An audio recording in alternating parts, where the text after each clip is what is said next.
Lagi di YouTube channelnya Aditya Gumai, dan kali ini saya kedatangan tamu yang sangat istimewa. Beliau ini seseorang yang luar biasa sekali karena beliau adalah istri dan ibu dari, bisa kita bilang, pahlawannya Indonesia. Dan beliau sudah hadir di sini.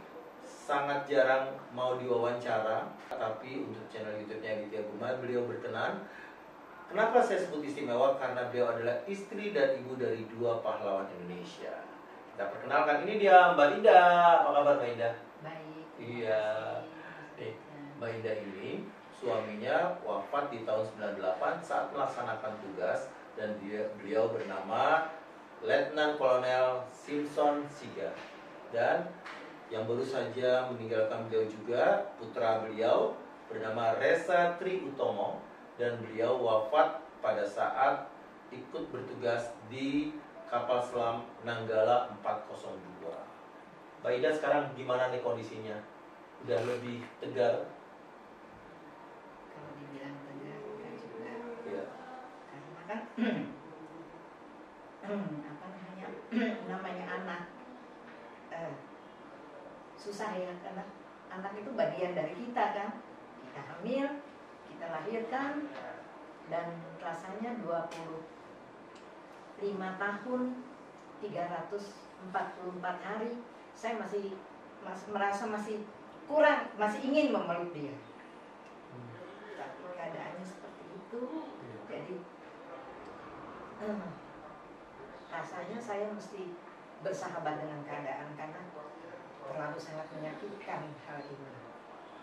Resa anak bungsu. Betul. Ya, jaraknya 7 tahun dengan anak nomor 2. Betul. Cukup manja?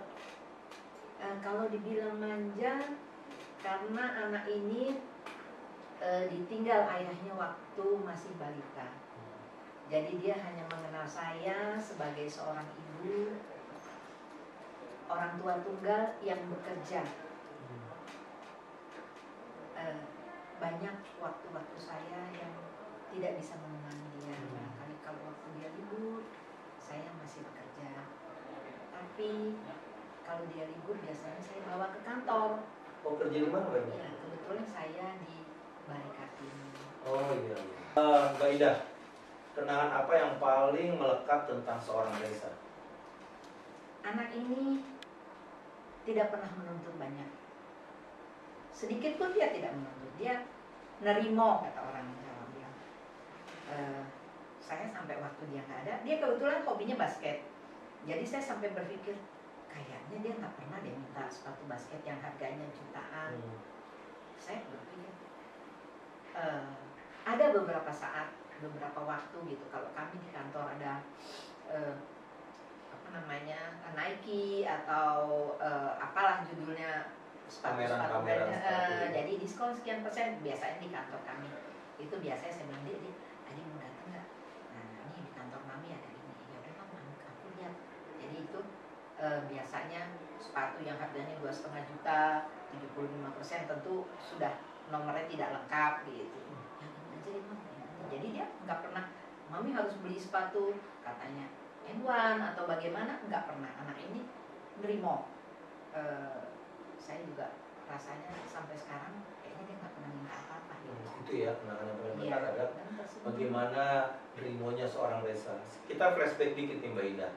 Mbak Ida menikah dengan seorang perwira, Letnan Kolonel, yang bertugas di Timor Leste, di sebuah tempat yang 6 jam perjalanan dari Dili. Nama tempatnya Los Palos. Los Palos. Nah, pada tahun 98 ketika suami Mbak Ida wafat, itu kejadiannya seperti apa?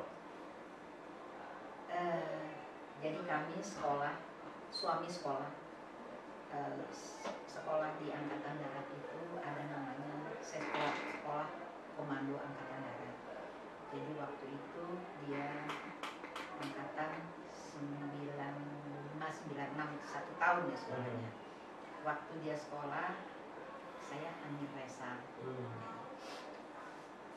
Sebetulnya kita juga tidak karena udah terlalu jauh, jadi saya nggak kepengen punya anak lagi gitu. Tapi suami bilang, siapa tahu anaknya perempuan, karena dua anak saya dua-duanya laki-laki. Kalau laki-laki gimana? Ya udah nggak apa-apa. Terus ya udah, akhirnya dalam kurun waktu sekian tahun ternyata yang lahir Resa. Sempat juga saya bilang gini sama suami, bukan lahirnya laki-laki kan? Gitu. Ya terus udah berkat Tuhan nih, terima kasih. Jadi dia yang menemani saya sampai dengan katakanlah saya purna tugas di pensiun. Jadi menemani saya hari-hari saya, mengisi kekosongan hari-hari saya. Jadi ya itulah, kembali lagi kami waktu ke Timor Resa itu masih kecil, masih balita. Jadi di Timor itu waktu peristiwa wafatnya, gugurnya Pak Simpson Sigar itu kejadiannya bagaimana? Apakah memang sedang dalam kondisi perang atau bagaimana saat itu? Timor itu adalah daerah operasi militer. Daerah operasi militer. Ya, artinya di sana itu masih ada gangguan keamanan dari GPK atau gerombolan pengacau keamanan. Kami di sana adalah komandan batalion 745 yang Pak Simpson Sigar, beliau bertugas sebagai komandan batalion 745 di Los Palos. Sekarang batalion 745 itu udah nggak ada lagi karena Timor sudah berdiri menjadi, saya nggak tahu republik atau apa, kan Timor Leste. Tapi waktu itu kita tinggal di ujung timur. Nah, waktu itu saya dengar kan beliau sedang bertugas mendampingi Pangdam. Iya, betul. Menuju ke? Jadi waktu itu tahun 98 itu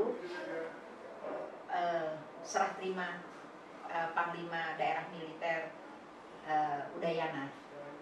Jadi yang menjabat sebagai pejabat barunya adalah Maijen Yudomo.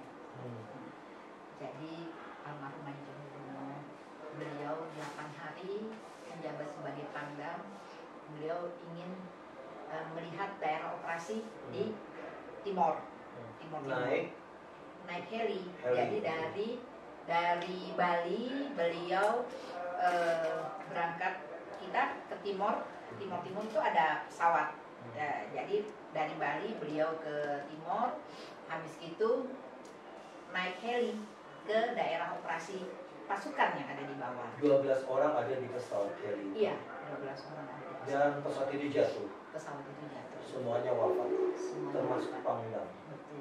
Betul. Mendengar berita itu jam berapa? Kejadiannya itu malam, pagi, siang? Pagi.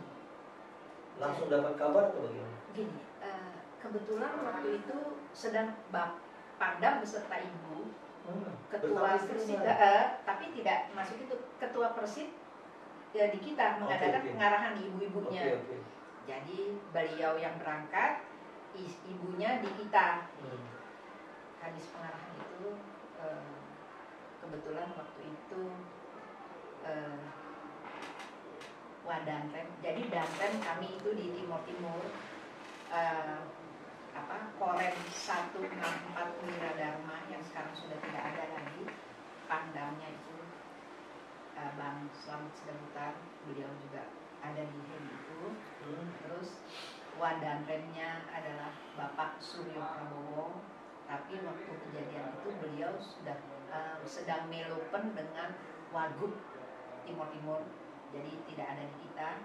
Kasremnya Bapak Suwarno kebetulan lagi sekolah Sisko TNI. Jadi yang ada di situ adalah suami saya dan Rem.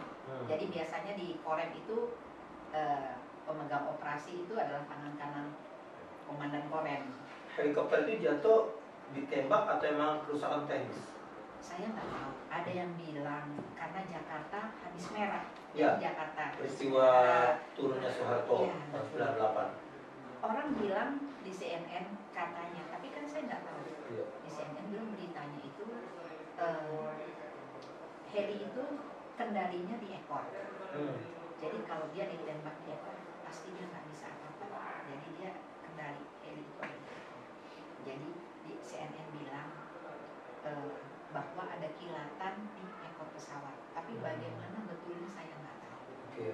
Jadi ketika pesawat itu jatuh, beritanya langsung sampai kepada Mbak Indah dan juga para ibu Persib, atau ada semacam apa nih? Menunggu berita dulu? Jadi gini, berita itu pasukan berangkat, Pangdam bisa rombongan berangkat pagi. Terus kita kumpul di aula untuk ibu-ibu Persib pengarahan. Sekitar jam 11 sekitar segitu. Kebetulan saya di situ bertanggung jawab untuk menyiapkan, kan mau membuat kantor Persib, jadi peletakan batu pertama. Jadi masih ada acara tapi udah selesai, masih berlangsung. Saya izin mau pulang gitu, mau menyiapkan ruangan yang sebelah sana untuk peletakan batu pertama itu. Saya jadi melipir pelan-pelan keluar, masih sampai depan pintu. Tahu-tahu Pak Danrem, Pak Suryo Prabowo itu masuk gitu, sama almarhum Pak Maman masuk. Saya bilang, kita mau keluar nih, karena kan saya punya tugas di sana.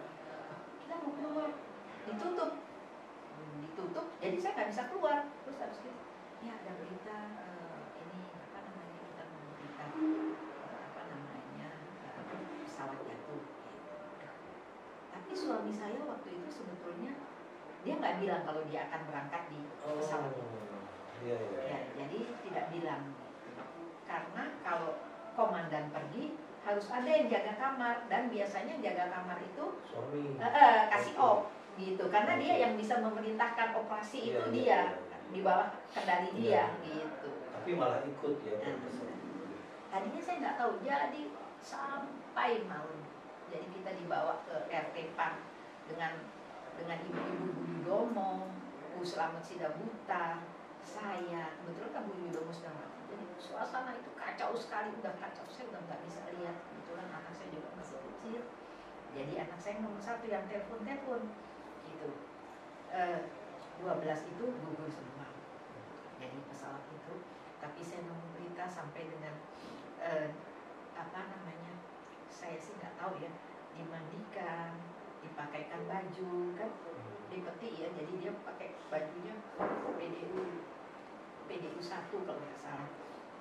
Jadi nunggu berita malam itu saya kami di kamar masing-masing. Jadi dokter itu sudah siap, jadi kita disuntik vitamin yang mungkin untuk kesehatan, karena suasana udah kacau sekali gitu. Jadi sampai dengan akhirnya jenazah itu datang. Tapi sudah tahu Mbak Indah suami ada di pesawat? Tadinya nggak tahu. Ya, artinya waktu peti datang itu masih belum tahu kan?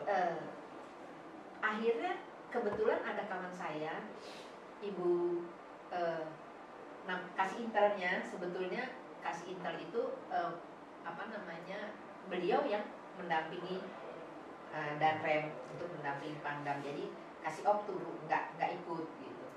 Tapi yaitu ternyata kasih op yang berangkat, kasih intelnya turun. Rupanya ada berita, maksudnya itu GPK ada turun di Likisa. Jadi rupanya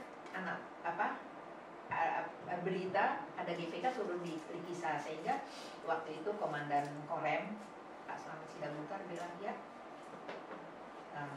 Gatot kau turun. Maksudnya karena dia intel, dia harus BAP ini GPK yang turun. Sigar kan suami saya dipanggil, Gar kau naik. Jadi dia tukar tempat. Oke, jadi begitu peti datang, Mbak Indah baru dikasih tahu. Berita itu sudah beredar. Jadi Ibu Gatot, Mbak aku masih nunggu nih, soalnya suamiku katanya berangkat gitu. Ternyata barulah itu tahu gitu korban-korbannya gitu, termasuk suami dan Pak Gatot tidak masuk di heli. Nah, setelah wafatnya Pak Sigar itu Mbak Ida otomatis apakah langsung pindah ke Jakarta atau gimana? Jadi waktu itu saya ditanya, ini mau dimakamkan di mana? Saya bilang di Jakarta aja karena rumah saya di Jakarta. Jadi tanggal 4 itu saya pergi dari Dili bersama 3 orang anak saya, Resa masih kecil, dengan peti jenazah 12 berjejer. 12 berjejer Dibawa ke Jakarta. Tapi pesawat itu berhenti karena harus ke Malang, menurunkan peti jenazah, harus ke Surabaya menurunkan peti jenazah. Jadi sampai dengan yang terakhir itu di Halim Perdana Kusuma. dimakamkan di Kalibata. Oke, jadi setelah wafatnya beliau akhirnya Mbak Ida memutuskan juga akhirnya tinggal di Jakarta otomatis ya. Iya. Mengurus Resa. Iya, dan anak saya yang lain. Anak yang lain. Dari mulai beliau wafat sampai Resa kemudian juga gugur, ya, itu Mbak Ida belum menikah lagi dengan siapapun kan? Tidak, saya tidak. Akhirnya fokus mengurus anaknya. Iya. Oke. Nah, satu cerita sudah berlalu nih tentang sebagian dari kisah hidupnya Mbak Indah yang luar biasa ya. Yang dilakukan Mbak Indah untuk bisa bertahan sepeninggalan Pak Simpson Sigar itu apa?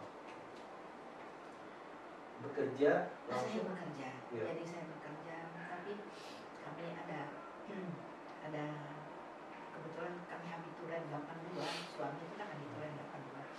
Jadi dukungan dari kawan-kawan 82, dukungan dari gereja, kawan-kawan membuat saya bisa berdiri tegak, masuk panggung, segala. Jadi menghubungi Bu waktu itu, datang ke rumah, ayo jeng, ayo mau di mana, ayo, jangan anak-anak masih kecil, coba dipikirkan. Jadi di usia berapa tuh beliau wafat Mbak Indah? Sekitar 39. itu masih muda sekali Mbak Indah ya. Tapi memutuskan tidak menikah itu luar biasa. Dasarnya apa? Karena cinta sekali atau memang apa? Bukan, itu kan pilihan. Iya. Saya memilih tidak menikah karena saya merasa suami saya itu dia tidak bisa membesarkan anak-anak karena keadaan. Jadi tanggung jawab itu saya pikul. Jadi pilihan saya harus menyelesaikan anak-anak. Jadi termasuk Resa. Jadi saya menyelesaikan dia. Ya katakanlah bersahabat dengan keadaan lah. Ya. Dia luar biasa di usia muda dengan 3 anak dan pastinya banyak kebutuhan ekonomi, tapi Mbak Indah memilih untuk tidak menikah dan menanggung sendiri. Itu luar biasa sekali. Ya, kalau menanggung sendiri sih dibilang sendiri udah, karena ada kawan-kawan yang di belakang, ada keluarga, ada sahabat-sahabat keluarga dan gereja yang membuat saya mampu berdiri tegak dengan yang pertama mungkin saya merasa suami meninggal itu adalah rasanya sengkleh ya, maksudnya sebelah hilang sebelah, jadi terseok-seok, tapi ternyata saya mampu juga menuntaskan Resa.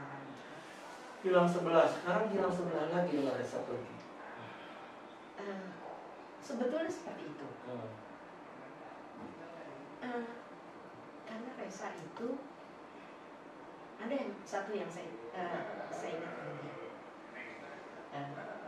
Dia tidur sama saya karena tempat tidur kami besar gitu, jadi daripada sampai sepi. usia berapa? Sampai SMA. Oke. Jadi ada satu kejadian lucu. Jadi waktu dia mungkin sekitar SD kelas 6, mungkin dia sudah mengenal kawan, dia bilang gini, Mami, aku mau tidur di kamar sendiri. Terus saya bilang gini, ya udah, kalau ada yang mau tidur di kamar sendiri ya udah, tapi nggak boleh ya masuk kamar Mami. Terus dia bilang gini, Mami,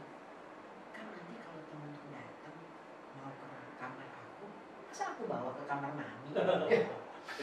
Lucu juga ya. Makanya dia bilang gitu, masa aku bawa ke kamar mami? Ya udah, kalau gitu, kalau temanmu datang dia punya kamar, bawa ke kamar kamu, tapi nanti kalau tidur sama mami ya, gitu. Oh, gitu Jadi temannya dibawa ke kamarnya dia. Nanti kalau waktunya dia temannya udah pulang, Ya, karena kembali lagi ya. sepi, saya pikir gitu. Mbak Indah, ini kan setelah waktu peristiwa berita Resa itu ikut dalam Nanggala 402 dan kemudian dinyatakan hilang, yang pasti itu luar biasa sekali kan, ya kehilangannya kan. Itu tips untuk bisa mengatasi dua peristiwa besar dalam hidup Mbak Indah itu seperti apa ya? Hubungan saya dengan mantu saya, jadi karena Resa sudah beristri, dia bulan November menikah dan kejadian itu April ya, April betul, Yeah. April tanggal 21 hilang kontak. Jadi hubungan saya dengan istrinya Resa maupun dengan besan saya tidak ada masalah, baik-baik saja. Waktu masalah hilang kontak itu, anak saya ngomong bilang, adik harus kontak mami. Jadi gimana, mami harus kontak? Ya udah, mami diam aja. Sebelum dia pergi, bulan Maret saya itu ke Sidoarjo. Saya ikut dengan mamanya Tasya, besan saya namanya mamanya Tasya, mantu saya namanya Tasya. Jadi saya ikut ke sana. Terus waktu mau pulang itu kami hanya beberapa hari di sana. Terus Resa tidur sama saya. Gitu. Tapi berdua gitu. Tapi emang dia suka tidur gitu sama walaupun sudah beristri. Jadi biasanya malah kalau di rumah saya, istrinya, Resa. Nah, ini tempat tidurnya dua. Jadi yang sebelah sini dia tidur sebelah saya. Terus dia peluk saya. Saya diam aja. Terus dia bilang gini, Mami gak senang ya dipeluk. Dia bilang gitu. Senang, saya bilang gitu. Kok diam aja? Nah, terus harus gimana? Bisa jadi pembelajaran bahwa bisa semua orang mengalami masa-masa suram dalam hidupnya, ditinggalkan oleh orang-orang yang dicintai, tapi percayalah waktu akan menyembuhkan semuanya. Amin. Makasih ya Mbak Indah ya untuk percakapan kita ya. Luar biasa, terima kasih juga karena ini merupakan wawancara pertama mungkin dari setelah Mbak Indah mengalami peristiwa-peristiwa yang luar biasa dalam hidupnya. Saya mendapat kehormatan untuk bisa berbincang dengan Mbak Indah. Sekali lagi terima kasih. Tetap semangat Mbak Indah dan sampai ketemu di podcast Aditya Lumai channel berikutnya.